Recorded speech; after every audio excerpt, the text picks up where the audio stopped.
Hello, everyone, and welcome back to my channel. I am your host, Saucy McFoodlefist, and yes, my voice just cracked twice in one sentence. Today we are playing The Letter. In the last one, we found out that Zach is in jail, and we might try to get him out, and it's all Luke's fault, even though it's not really Luke's fault because Zach was the one who broke into the mansion, and that's why he's in jail. So I don't really understand what all the fuss is about. And Ashton and Rebecca both revealed to each other that they were attacked by Lady Charlotte Ermengarde of the mansion. Anyway, let's get started. Yet, even as the cold morning light shifts to the warm hues of the late afternoon and eventually night, none of this still makes any damn sense. Darkness has fallen, but we're still nowhere near figuring things out. If anything, we're at a loss. We're more at a loss than we've ever been before this thing even started. The next thing I know, frustration rears its ugly head, and the sheets of paper I've been holding smacks the table harder than I've intended. The sound of it echoes loudly in a small room, and we simply fall silent. Along with it is the release of another long-held breath, perhaps the 100th since this morning. We aren't getting anywhere at this rate. If you aren't getting anywhere, maybe you should move on to some other stuff first. Leave it for now. But what are we even supposed to be looking at here? A pattern, something that might hint a way out of this. The guys from BRC have probably also read that dumb paper. They've been working on the mansion before the open house, but Isabella found it during. Maybe there's something more to this. What do you mean? Becca makes a vague gesture at the paper she's brought, then crosses her arm and leans back on her seat to glare at it. The way she's staring at it, you'll think she wants to set the entire stack on fire. Apparently, there was some stuff that people haven't been telling us. You mean our own teachers have been lying to us all this time? Hey, now don't blame us! Blame the bloody books they wrote! Sighing, I reach for one of the papers Rebecca has brought with her and carefully inspect the words printed on the page. A copy of an old newsprint from even before the city had been founded. Just a typical newsprint, but my eyes do linger at the illustration of the noblewoman's servant. Any ideas why they're keeping this in the restricted section?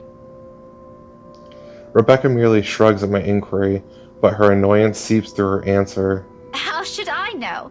I wasn't even aware we have archives that go as far back as this.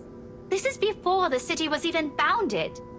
As a matter of fact, if it weren't for Andrew's help, I wouldn't have gotten my hands on any of it.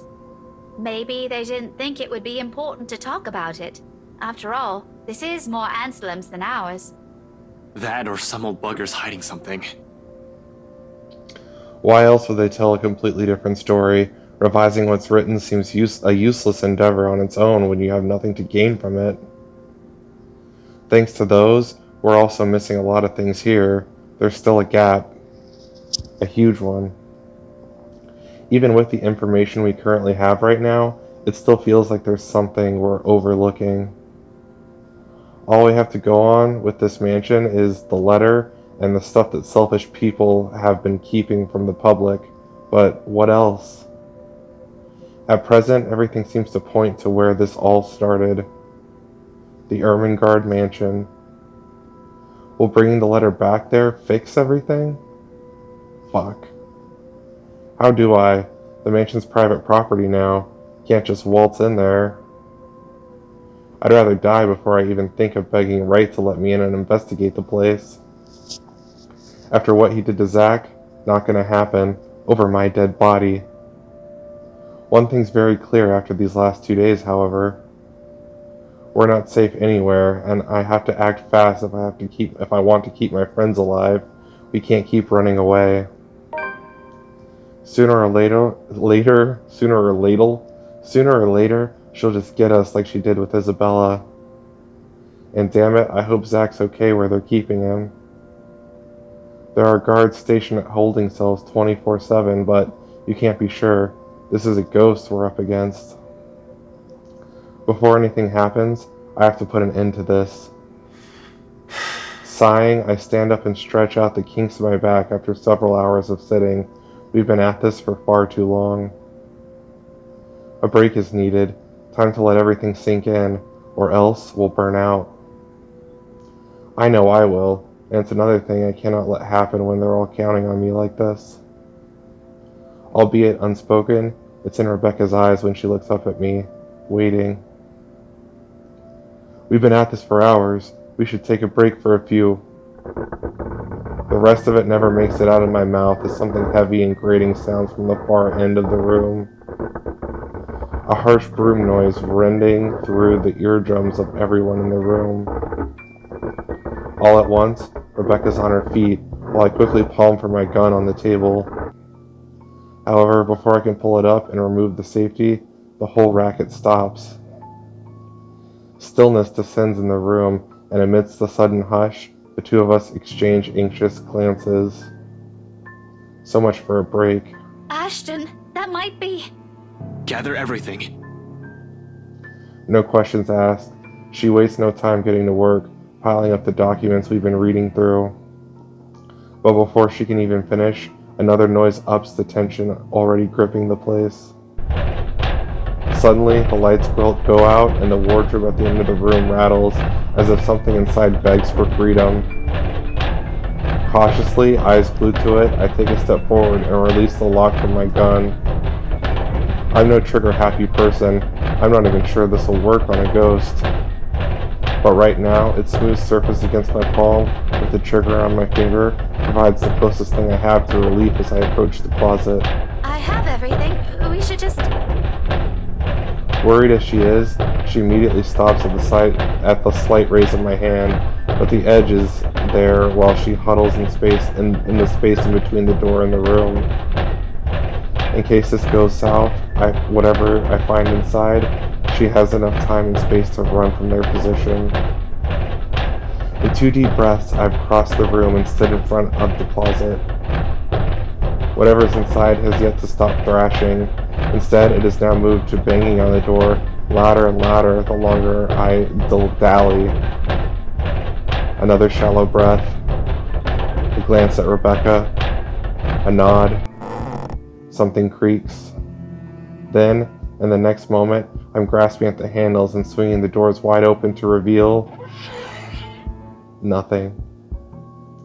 Right away, I part the clothes hanging on it, and still none. No ghost. No woman. Not a single trace of whoever's inside. Confused, I glance back towards Rebecca, only to see her mirroring the same expression on my face. The noise has finally stopped, but I'm quite sure it isn't just my imagination. Or maybe it is, and I'm too strung up that my head's now making things up. Whatever the case is, we need to get out of here as soon as possible. This only confirms we aren't safe anywhere. Without bothering to close it, I've moved back, ready to leave, adrenaline now coursing through my vein and my body. In the next second, I'm barking orders and... We should go, Becca. We need to... Ah! I'm sent sprawling on my back as something cold catches my ankles and yanks. The resulting fall knocks the wind out of me. Pain racks my whole spine and the back of my head as it collides against the floor, with force enough to dislodge my own brain from my skull. A moment lasts before stars fade from my vision. And then, I sense it. Cold tendrils twisting around my ankles, the smell of vile rot assaulting my nose. Nauseating, sickening, a foul smell draining every feeling in my body. The moment her horrid laughter, still and unpleasant and vicious as last time I've heard it, reaches my ears, my eyes open. Perhaps it's just an inexperience. Or maybe my mind's still attempting to comprehend this. Regardless, the minute my eyes land on her, the whole of my body freezes. The gun in my hand turns useless as my grip on it slackens. It's in the manner her gaze bores on me, I'll say, the look of utter hatred and malice. I've seen it loads of times. From suspects, mostly murderers, who never regretted their actions despite being caught. This is the face of someone you can no longer reason with. And I know, the moment she laughs again and starts dragging me towards her, it's already going to be the, Ashton! Snap out of it! no, I can't die here. Not yet. The haze fades from my mind and instinct kicks in, and then in there. Becca, out! Get out! Get out of here! With one powerful tug, I yank my foot out of her grip and scramble back to my feet, ignoring the piercing wails she fills the room with. Within the span of the second, I'm gunning for the door, grabbing for Rebecca's arm and leading her out into the hallway, down the flight of steps, and right inside my car. I waste no time flooring on the gas pedal the second she closes the door behind her, and in a short while, I'm driving us out of Salem Well. I don't even entertain the thought of winding down just yet, even as the last of the woman's painful cries fade into the night. October 31st, Monday, Halloween. A dreary downpour starts off the Monday, and it doesn't last for more than an hour. The dark clouds lift just after the sun peaks over the horizon. Brief as it is, the rain has significantly dampened the park's usual cheery vibe. Mornings like this often mark the start of another bad week. An arrest gone wrong, another investigation leading to a dead end, or some truly fucked up shit being called in. Like that one time I was dispatched to a scene where a guy gouged his own eyeball out and almost ate it. Gross. Was a few chews away from swallowing it, in fact. Lost my dinner that day. Yeah, no Fun kidding. times. Of course, I doubt anything can top getting cursed by a damn chain letter of all things. There is some sort of stupid thing that people pass along as pranks through emails and text messages for fuck's sake. A ghost chasing after you just puts the icing on that cake.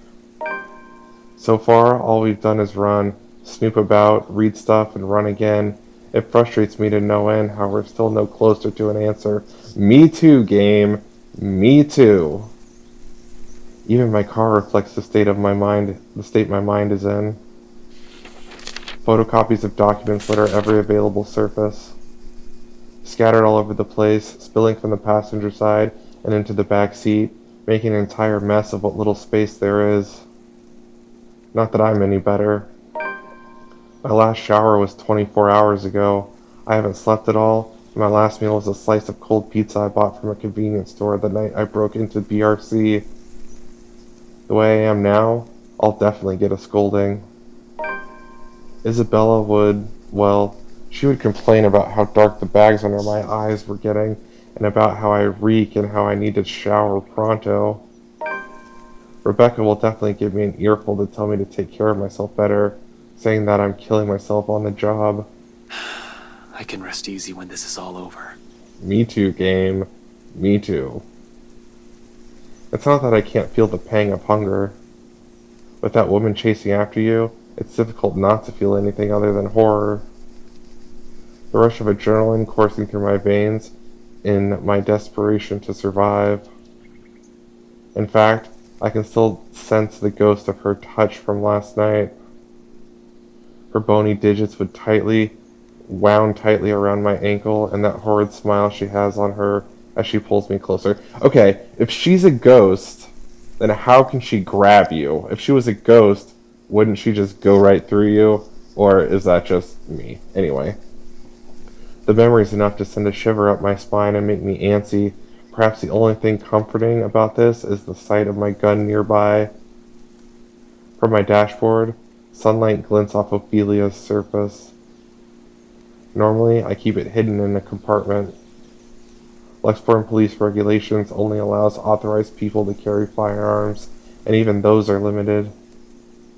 I do not have that authorization. Oh, I do have that authorization. Okay, that's good. But I never really saw the need for its use when the standard issue tasers are more than good enough to incapacitate anyone. Yeah, tell that to the cops in the United States. If not, I can always throw them on their back. Those judo lessons Dad forced me to get as a kid has its uses too. On a ghost though, all of those will probably yield the same result. They're all useless. I might as well use a stick. However, it's the feeling of ease I'm after, or what little of it I can gather from it, or what little of it I can gather from it. The awareness that I, at least, have something to protect myself with in case things go wrong. That I can still protect the people who are still depending on me despite the missteps I've taken. It doesn't take the edge off, though. The feeling that your whole body has been strained far beyond its capacity. Frankly, I'm already running out of steam. The only thing pushing me right now is knowing someone's still depending on me. A stretch is still in order, though. I've been sitting here since last night. Soon, I step out from my car, closing it behind me with a thud as I take in my surroundings. The rain did wonders. The morning air feels crisper and cooler than it's ever been in days. For once, the weather seems to be taking a turn for the normal. Luxborn, normal? In the distance, beyond buildings lining the horizon, dark clouds are blowing in. A storm might be due this evening, give or take. A shame for people looking forward to Halloween night. I'm just not sure whether this is something I can look forward to as well. Still, I bask in the change it brings. Inhale, exhale, breathing in, taking in the peace as if it'll be my last. But as with all good things, the quiet shortly comes to an end. Not necessarily a bad end. The sound of her footsteps reach my ears, halting my movements. Sure enough, when I glance up, I find her, Rebecca, just as she enters the park grounds, bags of convenience store food in hand. After last night's flight from Salemwell, we've elected to stay the night here, unsure if our homes will be safe. Normally we'd be adverse to the idea of spending the night outside like this, but panic and distress has tainted that decision. It's not like we've gotten an ounce of sleep anyway. On the off chance one of us did, it only lasted but a second, or it's a fitful one. But looking at her now, from afar, it's easy to mistake her for someone who's simply out on her morning stroll. Her steps are careful and slow as she walks, the expression on her face revealed, if not unfazed. Her treads fill the atmosphere with light air, temporarily easing off the disheartening mood. It's easy to pretend we're not knee-deep in a life and death situation the way she acts now. Easy to forget we've lost someone. One of us is being framed for a crime he likely didn't commit, but he did commit the crime. If anything, it's only her appearance that betrays that mask, slightly disheveled, bags under her eyes, an exhausted curve in her shoulders, and dragging footsteps. But the closer she gets, the more obvious these signs are to the naked eye. She passes an energy drink my way, and the moment the distance allows it, and hands me the other bag she's holding, before seating herself on a bench nearby. The scent of warm food immediately wafts from the bag when I open it, carried further by a passing breeze. Whatever sweet sauce they dribbled over the pork wannabe, it smells heavenly. Hell, even the sorry-looking vegetables seem appetizing. Despite myself, without even checking exactly what this is, hunger swiftly takes over every rational thought. I dig in without waiting for her to start. Although, she appears to be in the same mind, too, and soon enough, she also starts with his. No casual talk while we fill our empty stomachs. Exhausted as we both are, food is something we can't forego. Starvation dulls the thinking, weakens the body.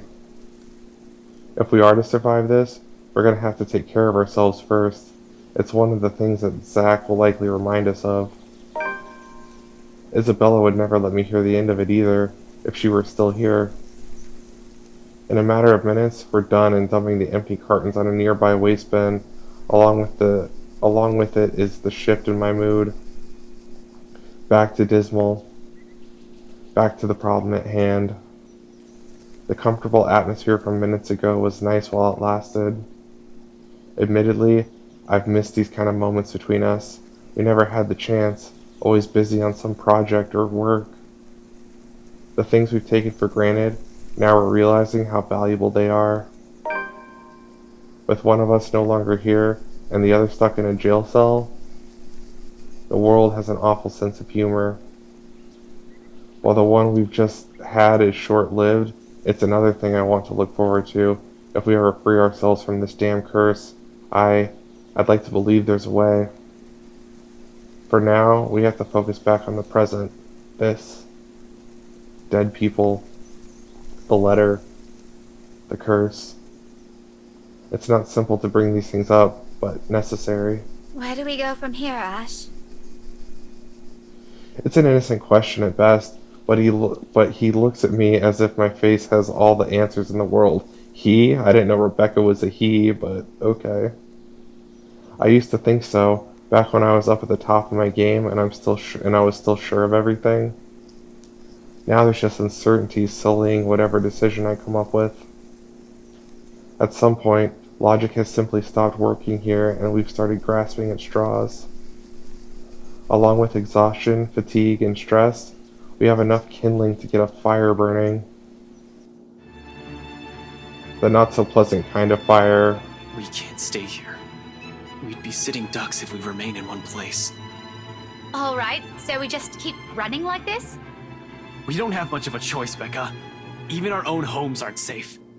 Anytime, that woman, that thing might get us. Fuck. A zombie apocalypse would be better than this.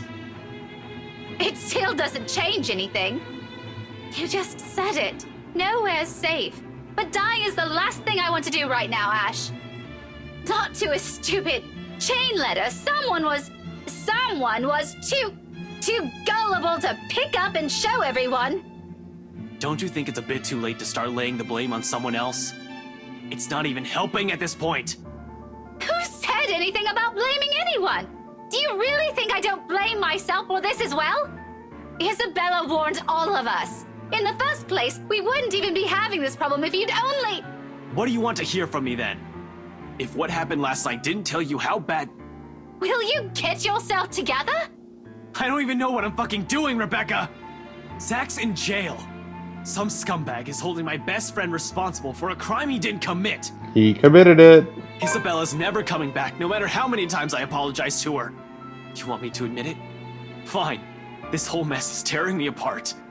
You should have listened. Fuck, I should have listened. But I just stood there, just judging her, and I'm not even sure what I'm supposed to do right now.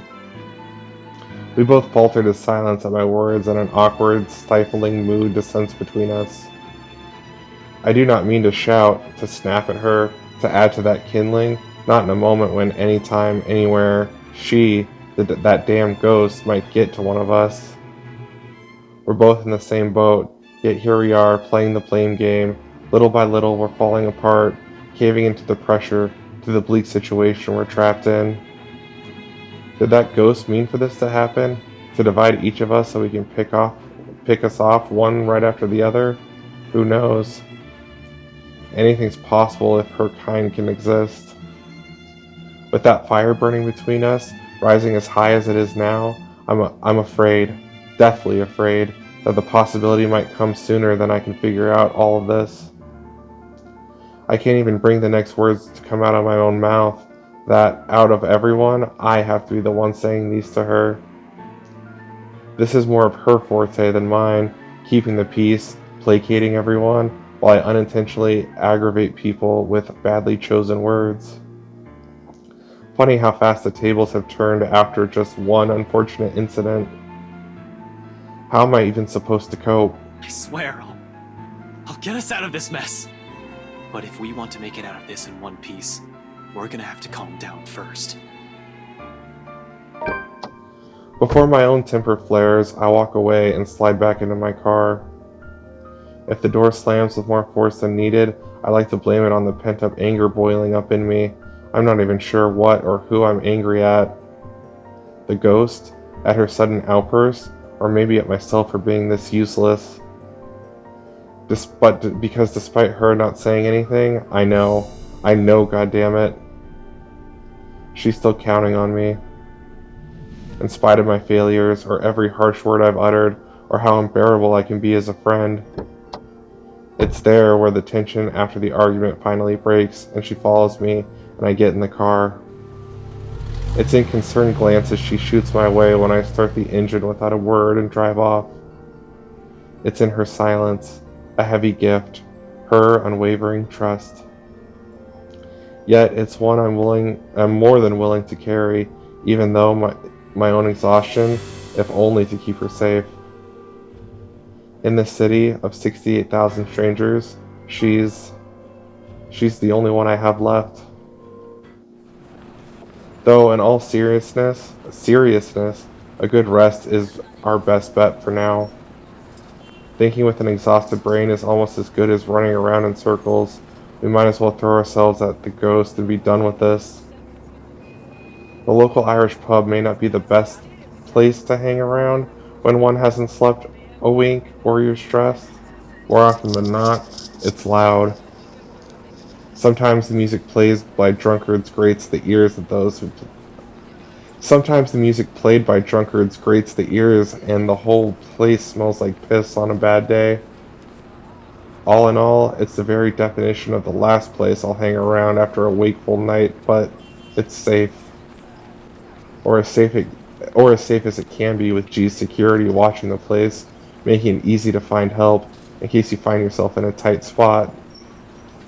The place being owned by a person I've simply placed my trust on provides some semblance of comfort too. Gregor, bartender G, or just G to his regular patrons, might be rough around the edges. Sometimes a bit too gruff for a man serving drinks behind the counter, but he belongs to the good folk of the city. If there's anyone in this place I can rely on to look after people important to me, it's probably him. He means well, surprisingly, despite his surly demeanor, cares to some extent for people he likely only sees once or twice a week on a bad day. Not the best job in the world, in my opinion, but that's exactly it, isn't it? In wine, there is truth. Alcohol, in this case.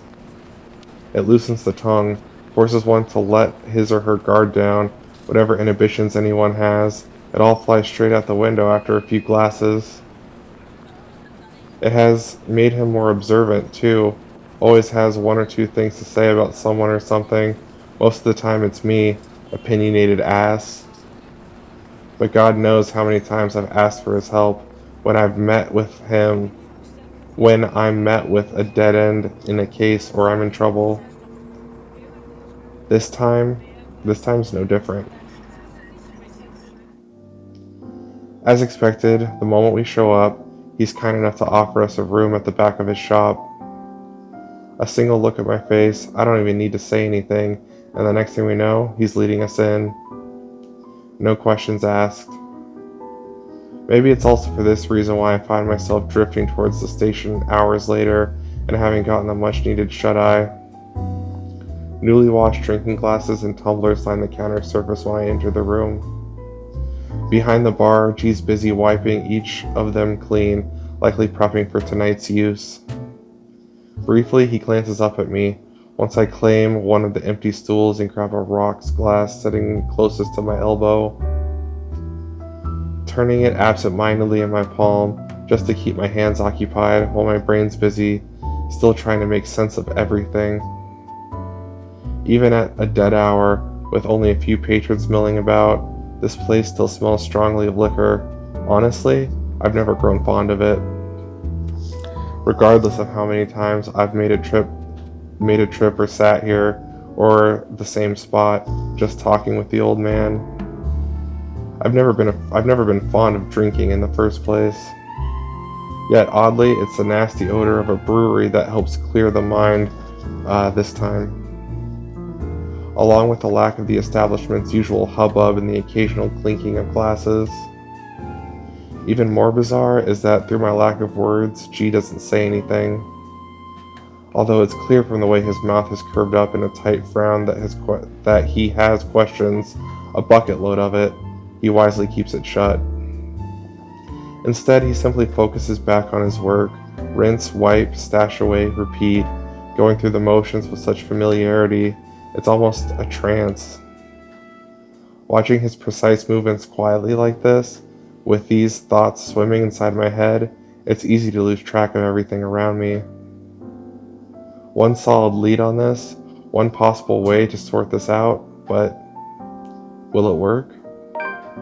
Especially if my assumption's correct and that's the only reason Zach was there yesterday morning was because of the curse. Something must have happened there for him to see the need to look into it and break inside the place. What if the couple has fallen victim to the curse? It doesn't fall outside the realm of possibility. I've also been so biased, not even thinking that they might be in danger as well. But during the open house with Isabella, they might have seen the letter and... fuck. Stupid, stupid, stupid. Some fucking detective I am. That's likely the moment when Cooper saw it. If the logic holds, I need to hurry there right away, and if there are answers anywhere, it would be there. It should be there, where all this fucking mess started. It's not only my life on the line here. There are others. What happened to us, I won't wish on anyone else, no matter how much I loathe them, or how complicated all of this has suddenly become. The letter, the woman, the mansion, and now there are voices lacing venom inside my crevice in my head, murmurs that jeer, scoff, and deride whenever an opportunity presents itself. It's because you didn't listen. It's all your fault. Why won't you believe me? A reminder of what I've failed to do and who I failed. At some point, they all begin to blur together, twining and coiling, every horrid image and memory seeking the forefront of my mind. No matter how much I refuse to remember the fear I felt then, to push it as far back as I can, the visions come to me like a deluge. And before I know it, before I can drown, another voice pulls me out of it. You're doing good there, boy. His hand on my shoulders, gripping it tightly and giving me a light shake. There's a relief in his face when I finally look upon him, although his frown appears more distinct than the concern in his eyes. It's deeper now, marred and worried with agitation. He does let go when I offer him a small nod, but the furrow between his eyebrows never leaves his face. He always has a knack for reading people, after all, even someone who can be as closed off or distant like me. And all the time I've spent in the forest, there's only one other person who's as keen as the old guy, the chief. Funny and weird to some degree. I've pointed it out so many times before, how much they look alike, only from the observation to be brushed off with a vehement tone. I've never brought it up again after the third time, out of respect for the guy. Whatever it is, it's clear it's something he doesn't want to talk about. Why push, right? However, during times like this, it's impossible for the thought not to come up. He even has the glare down pat. Under his wordless scrutiny, I feel like a damn rookie again. You're looking a bit green. Sure you got plenty of rest back there? You were only out for an hour or two. Wouldn't hurt to try and get some sleep. I'll keep an eye out. No need. Don't worry about me. I won't be able to get some sleep anyway. Not with her face still a clear picture in my head, no. I heard that from you before. Not buying it. What's the story this time? This as bad as that case with the guy who ate his own eyeball? I wish it were. Jesus, stop reminding me. I hated that case. If I didn't know any better, I'd say you get a kick out of telling people about it. It's useful, you know, for blokes who don't know their limits. Sends them right out the door after I start with a description. Or was it the part when the poor schmuck gouged his eyes out? Nasty, awful, icky stuff, and it gets the job done. Like I said, useful. Don't even need to call security these days if I want to kick someone out. Anyway, pretty sure that pales in comparison to whatever this is now. I haven't seen you this stressed out since I closed that case. The one from 10 years ago, with your professor friend. Abigail and her team weren't able to solve that one, G. No one has been able to. It just went cold. Same difference. But what do I know, eh? I just serve drinks, listen to people's problems and their whining, then make sure they get home safe afterwards. Thing is, I'm also not blind, kiddo. And you can bet your ass I can tell when a person's about to fall apart. What? Is this some form of therapy from you? Are you going to offer me free drinks now? Really, I could use some right now, something to numb the senses. But when has that helped anyone? In your dreams, kid. Last time someone gave you the hard stuff, your photographer friend had to haul you out of this place almost half naked. Hey, I can handle my liquor when I put my mind to it. Not from what I've seen, nope. Besides, you usually avoid drinking. Either way, it's out of the equation. And when booze no longer counts, we just talk. So, talk. It's not like anyone within earshot will care. That chap over there only wants his cricket matches. I doubt you believe it, G. I've heard worse stuff. Try me. You know that mansion down at Anslem? Yeah, who doesn't? You live in this town long enough, it's impossible not to hear a thing or two about it. Bloody locals. Well, my friend found a primitive version of a chain letter in there. Now that we've seen it, we're cursed. A beat passes. For a long moment, G stands there, unmoving, his hand stopped short of placing the glass he's been wiping prior back to a rack on his left. All the while, he stares at me with eyes that are nothing short of scrutinizing. He probably assumes I'm joking. Who wouldn't? Not a week ago, I've been put in the same situation. Even now, in spite of all the things I've seen and heard, it simply won't sink in. Or maybe this is just desperation creeping in, the idea that I may not be able to find a way out of this. Whatever the case is, for people who haven't experienced what I'm going through, this will merely sound like an awful Halloween prank. It's not a prank. This must have been what Isabella felt the whole time we made fun of her that day. This isn't a prank! I saw something! Now it's too late. We're stuck in a never-ending nightmare where the only way out might be death. And like I've expected, G's reaction to it, an amused laughter. It booms throughout the whole pub after a long bout of silence, like I've just told him a particularly funny joke. Okay. Good one, kid. You don't want to spill. No one's forcing you. Seriously, though. Good one. Although I want to be angry with him, I can't find it in myself. Can't even muster the energy for a scowl or a glare. Nothing but a taste of my own medicine to temper the annoyance bubbling up in me, I suppose. In the end, echoing her words is the best I can do. It's not a joke. Yeah, alright, good luck with that. You're on your own. Here I thought you didn't have an ounce of humor in that body. Guess I'm wrong. He shakes his head, lets out another chuckle before returning to his task. By now, almost half of the glasses have been put away. The only ones remaining are the smaller kind used for shots and stemmed ones for cocktails. Despite being busy with his task, his amusement does not entirely disappear from his face. He keeps talking as if I'm simply another customer he entertains with his stories. But we both know it's more than that. It's the wistful expression on him, if the wistful expression on him says anything. Man, can't believe you're the same rookie who walked in here almost a decade ago. Too smart for his own good, that boy. Has always been 2 steps ahead of things. Now he's here, sulking. I must have screwed up somewhere then. I must have screwed up a lot. For things to suddenly shift like this, for me to become a mere shadow of the person I used to be. Nah, I don't think so. You trying to drink your worries away? Like last time? That was screwed up. This one? Screwed up? Not by a mile. It's too early to say. You've still got several years ahead of you, Holmes. Take it easy. But some things change, eh? It has been years, and you were a kid back then. You know, the sort that's a bit unsure, making all the horrible decisions in life he'd eventually be embarrassed to talk about. You never stop calling me kid, though. Well, you still are. It's just at this time, you're sure of who that badge and gun is for. What was it you police types usually say? To protect and serve, yeah?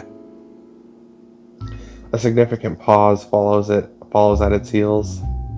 From both of us, as he allows its meaning to sink in and spur something in me, stirring a feeling both heavy and forceful, but not completely unwelcome. Familiar. Though before I can even clarify what he's trying to imply, or gather my thoughts on the matter, G turns away to begin his work on the silverwares. He'll need those too, once more of his patrons come in for lunch.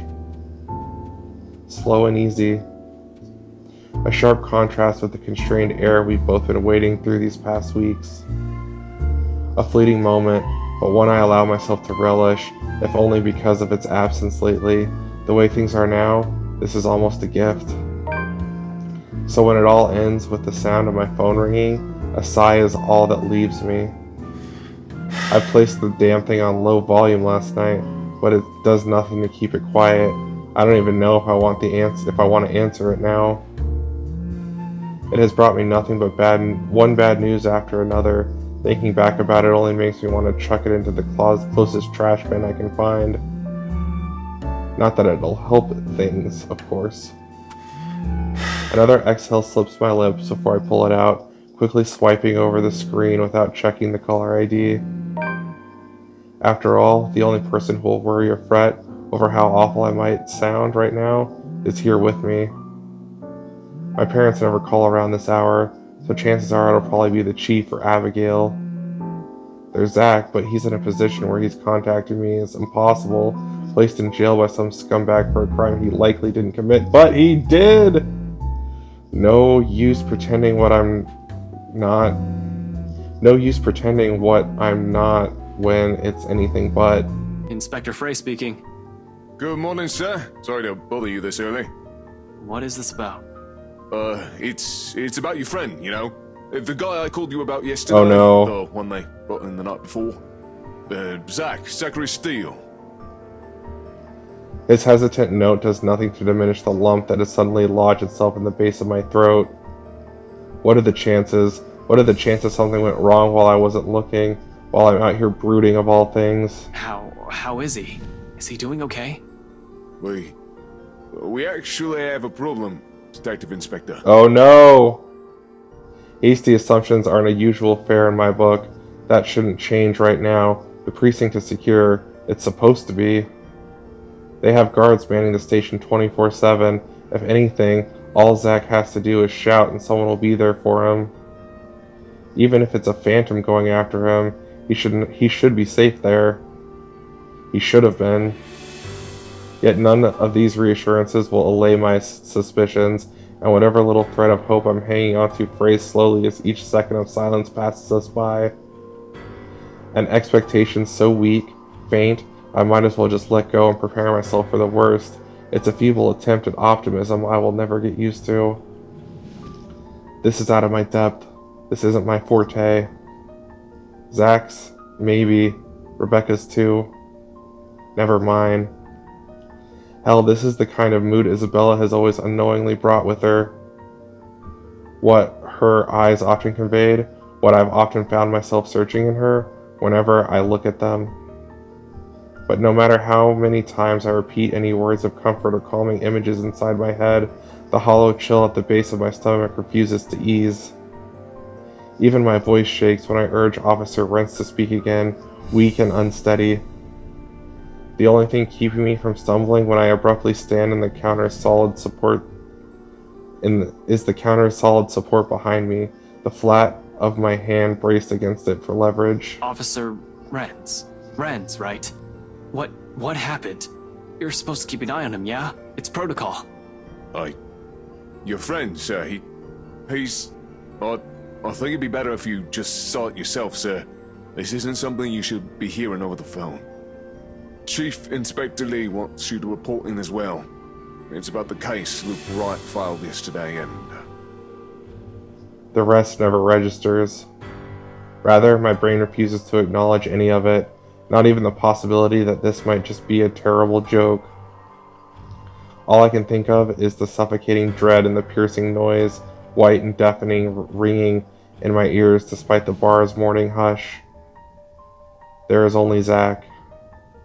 Only the whole expanse of Luxport separating me from the one person I still believe safe from the whole fucked up situation we found ourselves in. Along with the voices. Vile ones. Whispers that taunt, jeer, and mock. Each vague utterance growling relentless as I make my way out of the bar without another word to G and slide back into my car. Alright, we are going to end off that cliffhanger. What is going to happen to Zach? I don't know. Thank you guys so much for watching. If you like this video, give it a thumbs up. Or don't. I don't give a shit. And I'll see you all in the next one. And, goodbye everyone.